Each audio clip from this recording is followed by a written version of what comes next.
Hello friends, welcome to my mini blog. আজকে সকাল সকাল স্নান করে যাচ্ছি। আমাদের গ্রামে একটা দশকী মন্দির আছে, এখানেই যাচ্ছি। এখানে আমাদের মা মনসার পুজো হবে। আর একটা জিনিস, সকাল থেকে খালি বৃষ্টি বৃষ্টি, এখানে পা রাখবার জায়গা নেই, কোনো জায়গায় খালি কাদাই কাদা। এতে দেখতে পাবে রাস্তার অবস্থা।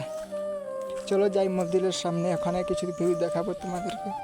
এটা আমাদের ছোট গ্রামের একটা মন্দির দশকী, এখানে পূজা হবে। আমি একটু জলদি এসে গেছি, তাই একটু ভিড় কম আছে। এখন চেয়ার ঘর লাগানো হচ্ছে এখানে, একটু পরে ভিড় লাগবে। বাবাজি বাবাজি এখন আসেনি, তারপরে বাবাজিও আসে যাবে,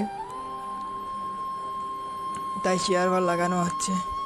এটা মা মনসার মূর্তি, কত সুন্দর লাগছে দূর থেকে দেখতে। অনেক সময় পরে একটা এলাম আমরা কলা গাছ নিতে, এখানে বলি বলি হবে, তাই একটা কলা গাছে জোড়ো আগে নিয়ে আছে কলা গাছ, আমি আছি পিছে পিছে। আজ আসে দেখছি এখানে নিয়ে যাচ্ছে ঘট জল আনবার লাগি বাড়ি।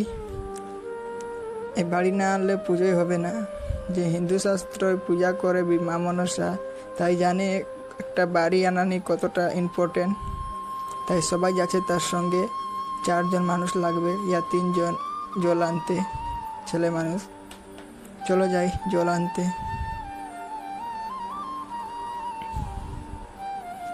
আইসটা রাস্তার অবস্থা যা স্লিপ করছে রাস্তা, আর কি বলবো। দেশ পরিবর্তন হবে, মধ্যে রাস্তা পরিবর্তন হবে না। এটা গণেশ বাটার ফিল্ডের সামনে আসছি, এখান থেকে জার্নি করে যাব, একটু ওয়েট করতে লাগবে।